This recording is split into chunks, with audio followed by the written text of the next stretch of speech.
नमस्कार दोस्तों। तो दोस्तों आज इस वीडियो में आपको कुछ 5 पॉइंटों पे बात करेंगे हम इस वीडियो में। तो पहला जो पॉइंट है, और ये जो पॉइंट्स होंगे ये सारे होंगे सहायक अध्यापक, उत्तराखंड सहायक अध्यापक यानी जिसको हम एलटी भी बोलते हैं शॉर्ट में। तो एलटी के बाबत ये 5 पॉइंट पे बात हम करेंगे। तो पहला पॉइंट मैं लेना चाह रहा हूँ।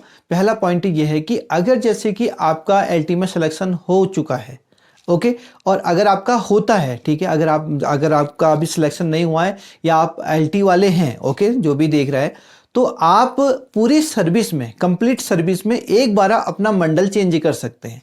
अब वो मंडल क्या होता है, जो फ्रेशर है उनको मंडल पता नहीं होता, कुमाऊं मंडल और गढ़वाल मंडल। तो आपका सिलेक्शन जब भी होगा, जब आप एलटी टीचर बनेंगे, तो या कुमाऊं मंडल से होगा या गढ़वाल मंडल से होगा। लेकिन अगर सपोज गलती से आपका कुमाऊं मंडल में हो गया और आप जाना चाहते थे गढ़वाल मंडल में, तो आप पूरी सर्विस में एक बार चेंज कर सकते हैं अपना मंडल, ठीक है। और जो ऑलरेडी हैं वो इसको जानते ही हैं आसानी से, तो उनके लिए गुड न्यूज़ है जो ऑलरेडी हैं, और जो होने जाएंगे उनके लिए भी ये गुड न्यूज़ है, ओके। तो दूसरा पॉइंट हमारा ये है, दूसरा पॉइंट है कि अगर जैसे कि होता क्या है कि एक सिलेक्शन होता है एक सामान्य शाखा से और एक महिला शाखा होती है, ठीक है। जब भी आप फॉर्म भरते हैं तो उसमें लिखा होता है आप किससे फॉर्म भर रहे हैं, ठीक है। एक सामान्य शाखा यानी जनरल ब्रांच, दूसरा क्या होता है महिला शाखा यानी वुमेन ब्रांच, ओके। अगर सपोज आपका वुमेन ब्रांच से सिलेक्शन होता है, ओके, और आप जीजीआईसी में चले गए, आपका सिलेक्शन हो गया और आप जीजीआईसी में पोस्टेड हो गए, ठीक है, तो आपका अगर ट्रांसफर होता तो सिर्फ जीजीआईसी टू जीजीआईसी ही होता, यानी गर्ल्स इंटर कॉलेज से गर्ल्स इंटर कॉलेज में ही होता। आपका जो ब्रांच है वो बदल नहीं रहा है, ठीक है। अब लेकिन जो नई जीओआई है, जो नई नियमावली आई है, उसमें क्या दिया है कि आप अगर आपका जनरल ब्रांच से सिलेक्शन हो जाता है, ओके, और उसके 5 साल तक आपने सेटिस्फैक्ट्री सर्विस प्रोवाइड की है वहां पर, यानी संतोषजनक आपने सेवा काल आपका हुआ है, तो आप 5 साल के बाद अपना जो ब्रांच है वो चेंज कर सकते हैं। तो जो जीजीआईसी है वो जीजीआईसी से जीआईसी में भी जा सकता है और जीआईसी से जीजीआईसी में भी आ सकता है, यानी ये जो ब्रांच है ये चेंज कर सकता है, लेकिन 5 साल मिनिमम सेटिस्फैक्ट्री सर्विस देने के बाद होगा। तो ये गुड न्यूज़ है, ओके। ये ब्रांच भी आप चेंज कर सकते हैं, ये बहुत अच्छा जियो है, ओके। जो फंसे रहते हैं जीजीआईसी में तो उनके लिए बहुत अच्छा है कि वो अपना जीआईसी में भी जा सकते हैं, ओके। तीसरा पॉइंट है हमारा, वो पॉइंट की जिक्र मैं पहले भी कर चुका हूं, मेरी पहली वीडियो भी है, उसका लिंक डिस्क्रिप्शन में है, वहां उसको डिस्क्रिप्टिव मैंने आराम से समझा रखा है, यहां मैं थोड़ा सा लूंगा ब्रीफ में, ओके। उसमें यह है कि जो हमारे ड्राइंग वाले थे यानी कला वाले एलटी में, पिछली बार ऐसा हुआ था कि बिना बीएड वालों को भी फॉर्म भरने का मौका मिला था, लेकिन हुआ क्या, रोक लग गई थी, ओके, पोस्टेड नहीं, यानी उनकी पोस्टिंग नहीं हुई थी, 300 पद थे। लेकिन इस बार उन्होंने क्या कर दिया कि सभी ड्राइंग वालों को यानी सभी कला वालों को बीएड कंपलसरी कर दिया है, ओके, यानी नॉन बीएड अब कला से एलटी का फॉर्म नहीं भर सकते। तो तीसरा पॉइंट हमारा ये था।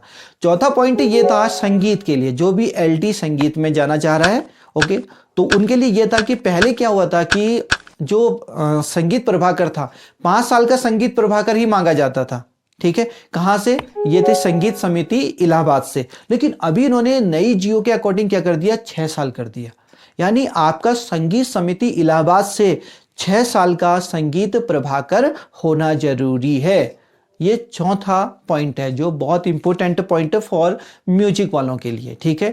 अब फिफ्थ पॉइंट ये है कि सिलेबस का पैटर्न लेके यानी सिलेबस लेके, तो जैसे कि बार बार बहुत सारे यूट्यूबर्स आपको बता भी रहे हैं, ओके, आप तक इंफॉर्मेशन पहुंच भी गई होगी कि अब जो पहले जो पेपर था वो 100 नंबर का 100 का था, यानी 100 नंबर में क्या आती थी, टीचिंग एप्टीट्यूड आती थी, जीके आती थी, और क्या आती थी, रीजनिंग आती थी, ठीक है, यानी तर्क शक्ति परीक्षा।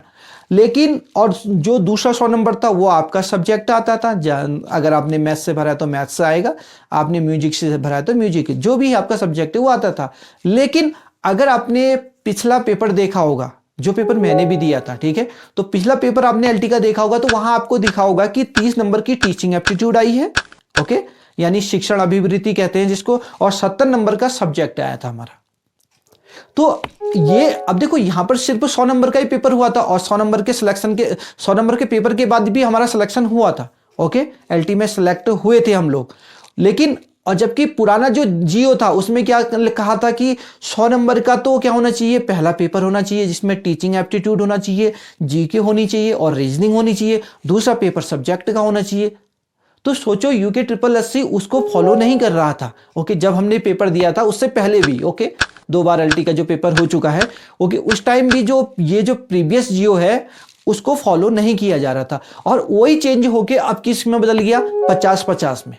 ओके, तो हो सकता है कि टीचिंग एप्टीट्यूड, जीके और जो रीजनिंग है वो 50 की हो और जो सब्जेक्ट हो 50 का हो, और ये नहीं भी हो सकता है। ओके, लेकिन आपको कंफ्यूजन नहीं रहना है, ठीक है। और क्योंकि बहुत सारे यूट्यूबर से कंफ्यूज कर रहे हैं कि ये होगा, लेकिन लास्ट में क्या करना है आपको, जब नोटिफिकेशन आएगा ना यूके ट्रिपल एससी की वेबसाइट पे, तो उस नोटिफिकेशन में सब कुछ लेकर चलना, यानी उसी सिलेबस को लेकर ही आपको पढ़ाई करनी है।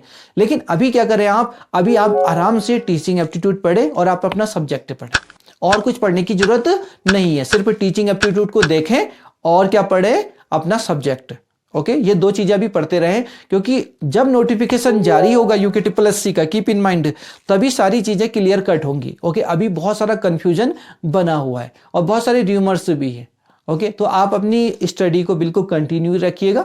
ओके, और एक और चीज, आज यूके ट्रिपल एससी की जो यूके ट्रिपल एससी का सेंटर है देहरादून में, तो वहां भी बच्चों ने एलटी के बाबत, यानी एलटी भर्ती जल्दी से लाओ, क्योंकि आज और कल में इन लोगों ने बोला था कि हम जल्दी ही नोटिफिकेशन अपलोड कर देंगे। ओके, लेकिन अभी तक अपलोड नहीं किया गया है, तो बच्चों ने वहां आज फिर प्रदर्शन किया है। ओके, तो अब मुझे लगता है इस प्रदर्शन का क्या असर पड़ता है और वो कब तक नोटिफिकेशन जारी करते हैं, क्योंकि आचार संहिता से पहले पहले तो नोटिफिकेशन आ ही जाएगा। ओके, तो बच्चे बहुत सारे प्रदर्शन कर रहे हैं और लगे हैं बड़ी मेहनत से। आप भी आराम से पढ़ाई करती रहिए और अपने दोस्तों में जो भी एलटी कैंडिडेट्स हैं, ओके, यानी सिलेक्टेड भी और जो सिलेक्शन चाह रहे हैं, ओके, जो तैयारी कर रहे हैं और जो तैयारी कर भी चुके हैं, तो उनके लिए भी इसमें गुड न्यूज है, और जो कर रहे हैं उनके लिए भी गुड न्यूज है। तो प्लीज उन तक जो भी एलटी वाले हैं उनको शेयर कीजिएगा। ओके, मिलता हूं नेक्स्ट वीडियो में, तब तक के लिए आप अपने पंकज को विदा दीजिए। हैप्पी लर्निंग, जय हिंद, जय भारत।